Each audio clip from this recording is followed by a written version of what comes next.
अब हमारी कहानी कुछ अलग है। हमारी कहानी एक बूंद से सागर की तरफ बढ़ने की कहानी है। इसलिए मैंने कहा बूंद से सागर तक बढ़ने की कहानी है, क्योंकि हमारी ऑर्गेनाइजेशन का जो शुरुआत हुई है वो मात्र 3 व्यक्तियों की सोच से शुरू हुई।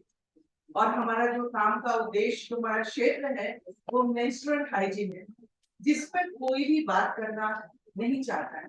यहाँ तक कि शहरों में भी लोग इस विषय पर बात नहीं करना चाहते हैं। आज इतने सारे यहाँ प्रधान आए हुए हैं। हम लोगों को सबसे बड़ी समस्या हमारे सामने आती है, वह यही आती है कि पहली बार स्त्रियां बाहर आती नहीं है।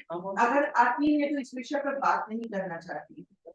और हमारा उद्देश्य ये है कि हम इस विषय को इतना जनरलाइज कर दें कि अगर किसी भी लड़की को पीरियड हो तो वो बड़े बेबाकी से कह सके कि हाँ मुझे पीरियड हो रहा है, पिताजी या माँ या भाई आप मेरे लिए नैपकिन ला, सैनिटरी नैपकिन ला।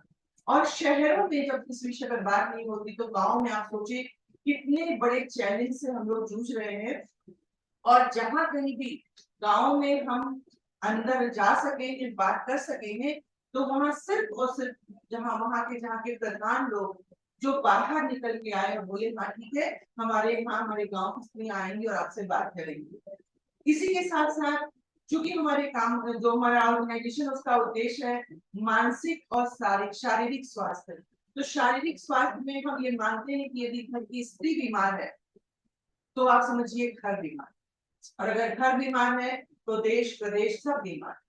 तो हमारी कोशिश ये है कि स्त्रियों को ये बताया जाए कि कैसे हम अपने शारीरिक स्वास्थ्य का ध्यान रख सकते हैं, और वह भी उस समय जब हम पीरियड के दौर से गुजर रहे हैं, क्योंकि बहुत सारी औरतें जो है पीरियड के समय होने वाली समस्याओं को अंदर ही अंदर जब्त करती रहती हैं, लोगों से बताती नहीं।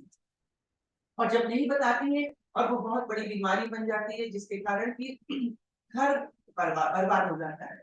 तो एक तो हमारी समस्या ये है। दूसरी हमारी समस्या जो है वो ये है, इसको मुखर रूप से कोई बात नहीं करना चाहता। आज यहाँ इतने सारे लड़के बैठे हैं, लड़कियां तो जाहिर सी बात है इस विषय पर बात करेंगी, पर मुझे अच्छा लग रहा है कि उन लड़कों के सामने मैं इस विषय पर बात कर रही हूँ, क्योंकि उस समय कितने दर्द से एक स्त्री गुजरती है, इसका भी एक अनुभव अलग होता है। और अगर उस समय उसको मानसिक सपोर्ट मिल जाए तो घर में बहुत एक शांति बन